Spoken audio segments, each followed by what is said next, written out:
How do we tackle Pakistan? I talked about their having the nuclear threshold, having the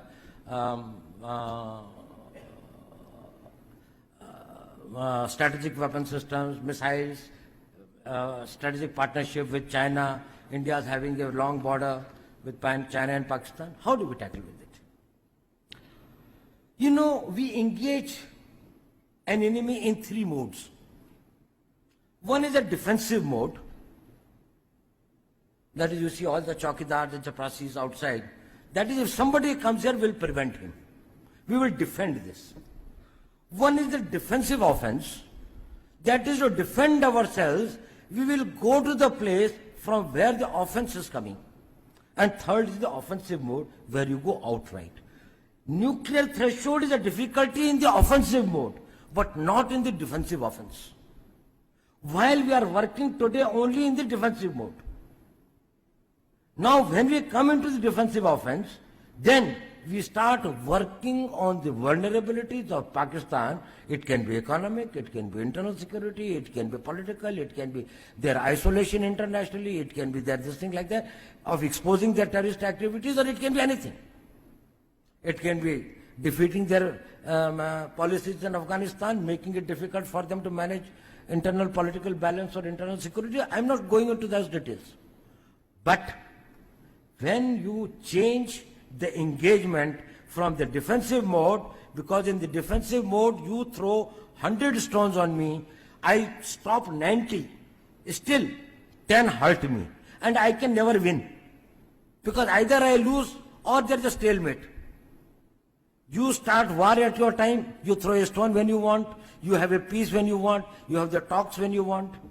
We, if you are in the defensive offense, we will see where the balance of equilibrium is. Pakistan's vulnerability is many, many times higher than of India. Once they know that India has shifted its gear from the defensive mode to defensive offense, they will find that it is unaffordable for them. You can do one Mumbai, you may lose Balochistan. There is no nuclear war involved in that. There is no engagement of troops. If you know the tricks, we know the tricks better than you. You know, earlier people used to say that, well, you see, Indian intelligence isn't very good. You see, in 4 years, we have got one incident. In 2008, we had November, this thing. Now, ISI is very good. See, where is the ISI today? Yesterday, they have beheaded 23 soldiers' heads and sent it to the army chief. During that time when they are having talks with Tehreek-e-Taliban in Pakistan.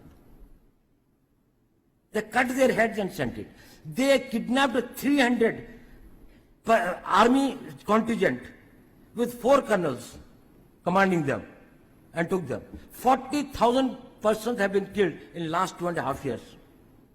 They are totally helpless, and these are the people whom they had recruited, whom they had trained, whom they had worked with, and they are not able to find it out. It is that difficult a war. Once you understand in this perspective, then you will know what India has done in last 25 years or 30 years in battling it. We had a long border, we have a big vulnerable population, the entire strength of a government was behind the terrorists. They had the collaborative networks in among the drug peddlers, among the smugglers, among these things, you know, currency counterfeiters, everything, India's entire world, they were able to suck into their influence. And in spite of that, we have been able to contain it and deny them any strategic advantages or results. We have lost valuable human lives, but the country has grown from strength to strength. So don't underestimate India's strength. Both in our only difficulty has been that is, we have been in the defensive mode. If we had changed the shift, changed the gear into at least partially getting into the defensive offensive mode, probably we could have reduced a certain amount of the casualties that we have suffered. What have they gained in Kashmir? Kashmir today is much more distant from them than it ever was from 1966. Today there is no one in Kashmir who would like to support this thing. So I said smother. For smothering, you tackle Pakistan. Don't buy their argument that in case Taliban are not stopped in, at the border of Pakistan, then probably India will be threatened. Firstly, we will not be threatened. Secondly, Pakistanis are not our well-wishers. We will tackle Taliban in a way we want.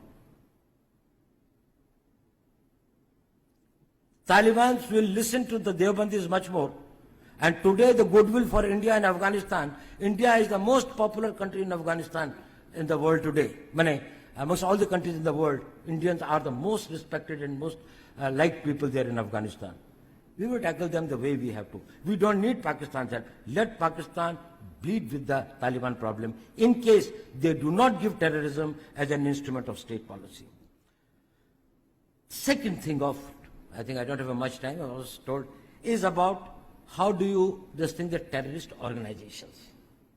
How do you smother them? Deny them three things. That's what I said, the oxygen of this thing. Deny them the weapons, the funds, and the manpower. Now, funding are denied to the terrorists by countering it with the funds, more than 1.5 times of the funds available to them.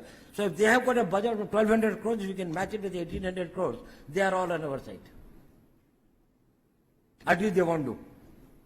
They are mercenaries. You think they are the great fighters? What are they fighting for?